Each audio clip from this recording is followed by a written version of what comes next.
Umat Allah yang terkasih dalam Yesus Kristus, Salam.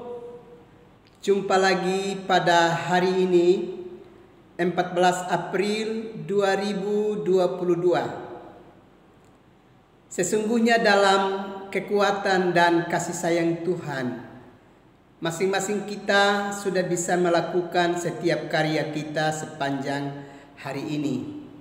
Dan Tuhan sudah antar kita untuk bisa menyambut malam pemberiannya.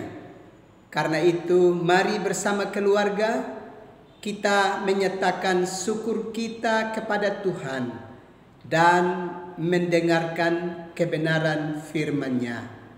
Mari kita berdoa. Ya Bapa, segala puji, hormat dan sembah kami nyatakan ke hadapan hadirat-Mu Bapa, karena Bapa begitu luar biasa berkarya untuk hidup dan keselamatan kami. Terima kasih Bapa, hari ini kami mengalami berkat-berkat-Mu dalam hidup kami. Berkat kehidupan, kekuatan dan keselamatan. Karena itu kami mau mengangkat syukur dan mau mendengarkan firman-Mu. Datanglah dan memberkati kami sekalian. Demi Yesus Kristus yang adalah firman yang hidup itu. Padamu kami berdoa dan menyambut firman-Mu. Amin. Umat Tuhan yang terkasih dalam Yesus Kristus, kita mendengarkan kebenaran firman Allah yang terbaca di dalam kitab Ibrani pasalnya yang ke-10, ayatnya yang ke-19 sampai dengan ayatnya yang ke-39. Dan saya akan membacakan ayatnya yang ke-19 sampai dengan ayatnya yang ke-24. Ketekunan. Jadi saudara-saudara, oleh darah Yesus kita sekarang penuh keberanian dapat masuk ke dalam tempat kudus, karena Ia telah membuka jalan yang baru dan yang hidup bagi kita melalui tabir, yaitu dirinya sendiri. Dan kita mempunyai seorang imam besar sebagai kepala rumah Allah. Karena itu marilah kita menghadap Allah dengan hati yang tulus ikhlas dan keyakinan iman yang teguh. Oleh karena hati kita telah dibersihkan dari hati nurani yang jahat dan tubuh kita telah dibasuh dengan air yang murni. Marilah kita teguh berpegang pada pengakuan tentang pengharapan kita, sebab Ia menjanjikannya setia. Bapak Ibu, saudara-saudara yang terkasih dalam Yesus Kristus. Sebagai umat Kristen, besok kita akan merayakan perayaan Jumat Agung. Itu sebuah hari yang sangat bersejarah. Hari di mana Allah dalam karyanya yang besar, karena begitu mengasihi kita, rela mengorbankan dirinya, memikul beban dosa kita di atas kayu salib, supaya kita yang berdosa dibebaskan dari penghukuman Allah dan berkenan menerima keselamatan kekal dari Allah yang sungguh-sungguh mengasihi kita. Kita semua tahu bahwa setelah manusia jatuh ke dalam dosa, maka Allah sudah mengusir manusia keluar dari Taman Firdaus dan menutup jalan masuk itu dengan keruk dan pedang yang bernyala-nyala. Dan dalam kitab Wahyu pasalnya yang ke-7 ayat yang ke-3 dengan tegas berkata, jika Allah sudah menutup pintu, maka tidak ada yang bisa membukanya kembali. Dengan demikian, kita semua tahu bahwa kuasa dosa itu telah membuat kita hilang dari hadirat Allah. Telah membuat kita terpisah jauh dari hadirat Sang Bapa. Namun Allah yang kita sembah itu Allah yang sungguh penuh kasih dan sayang kepada kita. Karena itu Dia berusaha untuk bisa dapat merebut kita kembali dan merangkul kita kembali dalam dekapan kasih sayangnya, dan membuka jalan baru bagi kita supaya kita memperoleh jalan masuk untuk mendapatkan lagi keselamatan kekal yang Allah sudah siapkan dan anugerahkan kepada kita.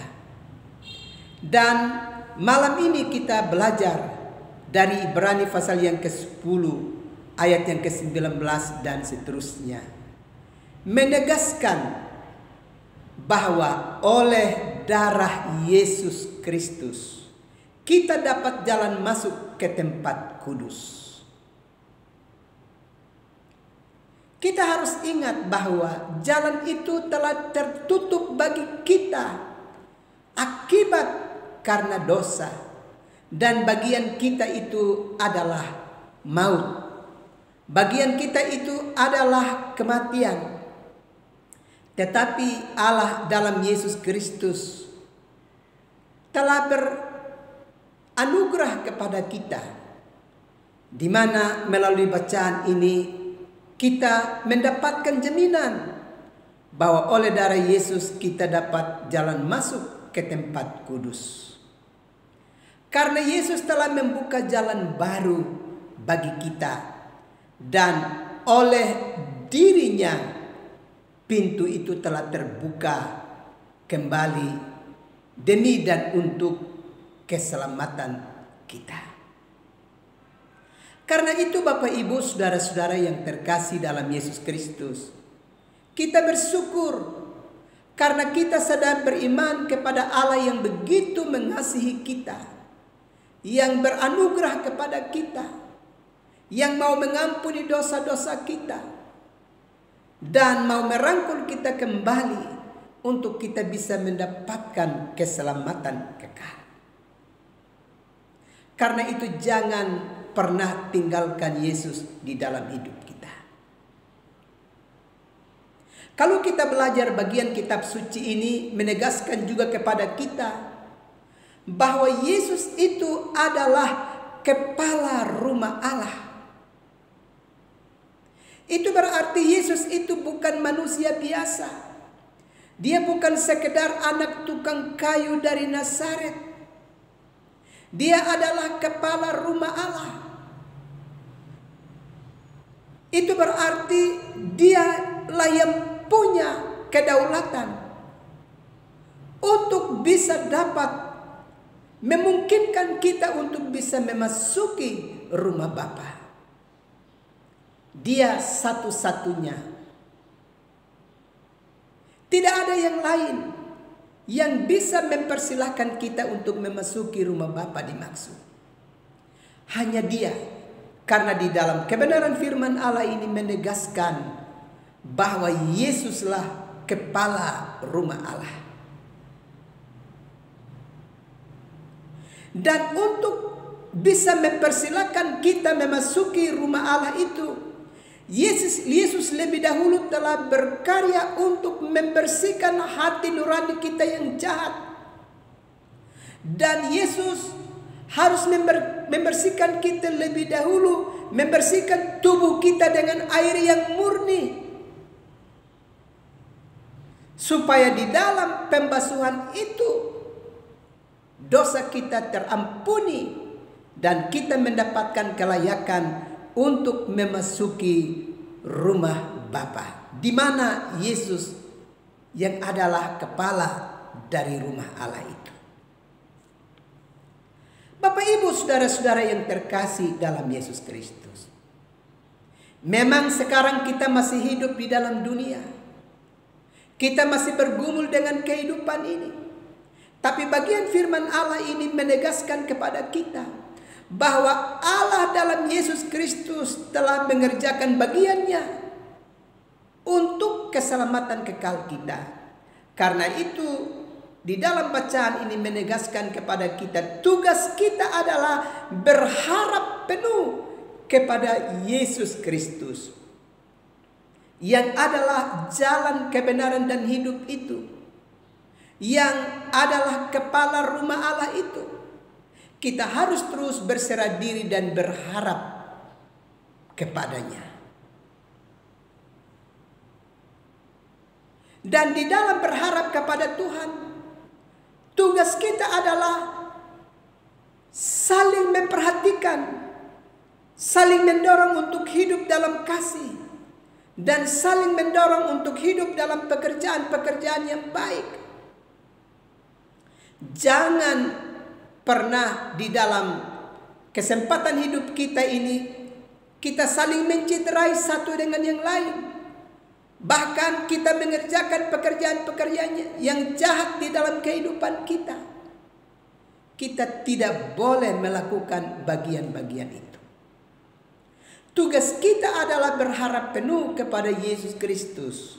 Dan di dalam pengharapan itu, kita harus saling memperhatikan dan saling mendorong untuk hidup dalam kasih.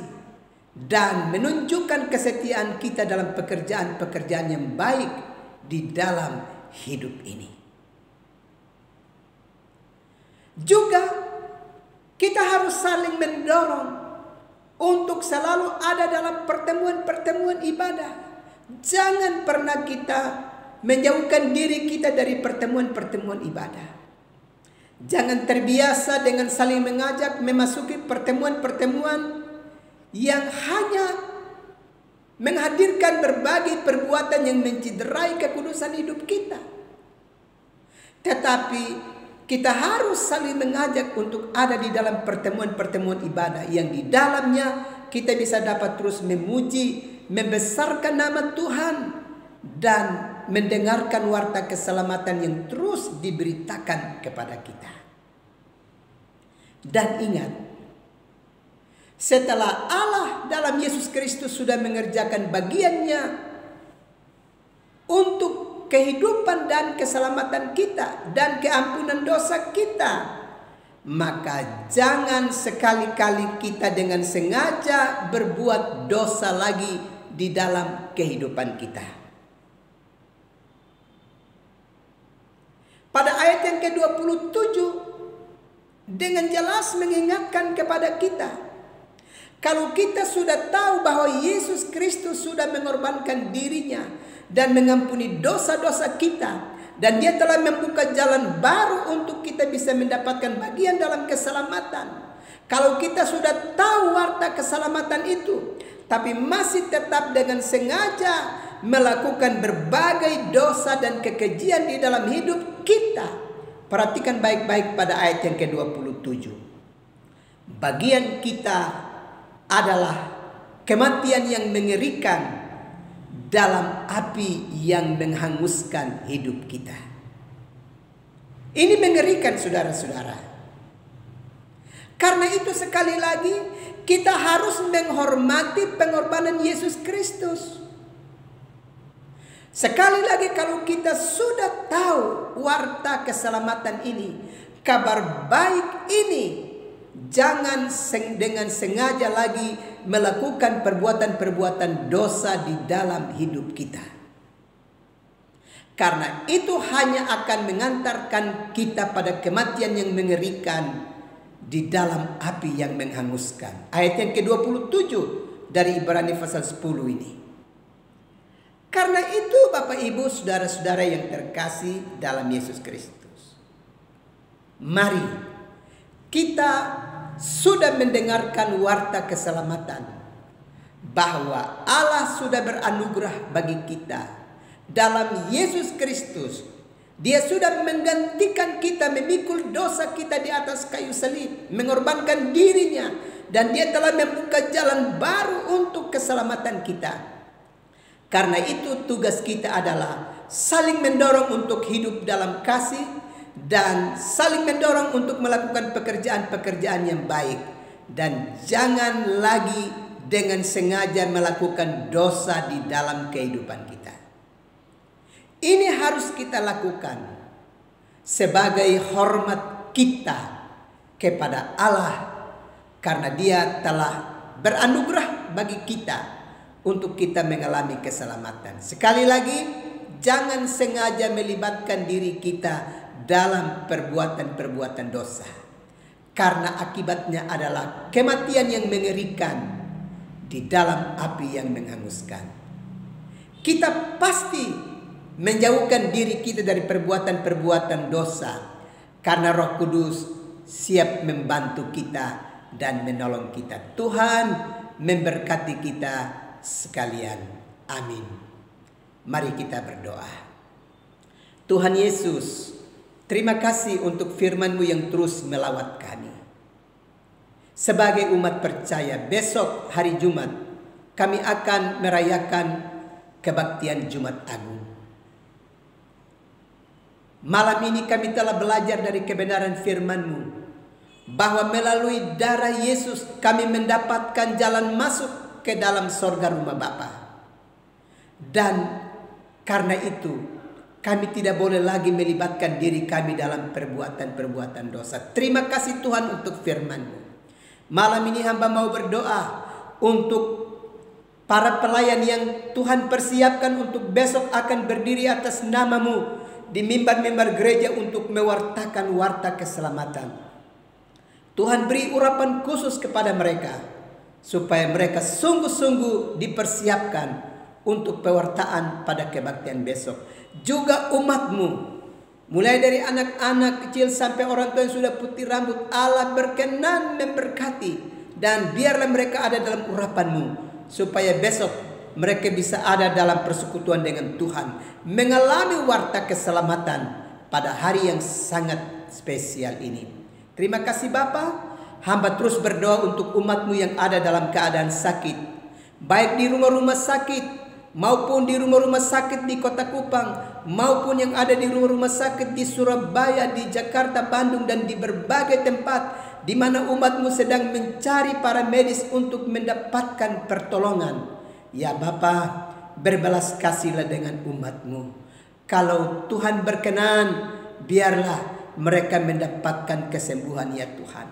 Demikian juga umat-Mu yang ada dalam masa-masa sulit, kesulitan ekonomi keluarga, kesulitan mendapatkan satu pekerjaan untuk menopang kelanjutan hidup. Ya Bapa, tolonglah umat-Mu. Biarlah mereka mendapatkan bagian berkat dari Tuhan demi dan untuk kelanjutan hidup mereka di bumi ini. Terima kasih Bapa. Hamba juga berdoa untuk gereja Tuhan di lingkup jemaat klasis dan sinode, para pemimpin dan seluruh warga gereja. Kiranya Allah berkenan memberkati, supaya kami benar-benar berdiri atas nama-Mu untuk mewartakan warta selamat-Mu ya Bapa. Juga seruan pertobatan. Juga hamba berdoa untuk bangsa dan negara kami, pemerintah kami ya Bapa. Kami sedang hidup dalam satu situasi di mana berbagai gejolak, berbagai keadaan sedang terjadi dan mewarnai pusat kota.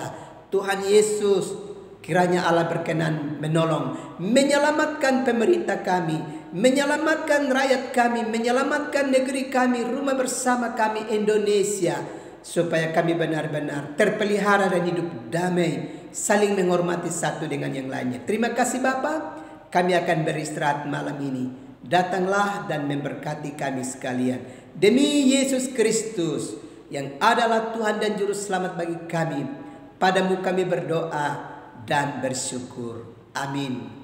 Umat Tuhan yang terkasih dalam Yesus Kristus, selamat malam, selamat beristirahat, dan ingatlah besok adalah Jumat Agung. Persiapkanlah dirimu, ambil bagian dalam ibadah bersama, dan terimalah warta keselamatan melalui pemberitaan firman Allah di gereja Tuhan, di mana umat Tuhan menjadi bagiannya. Salam.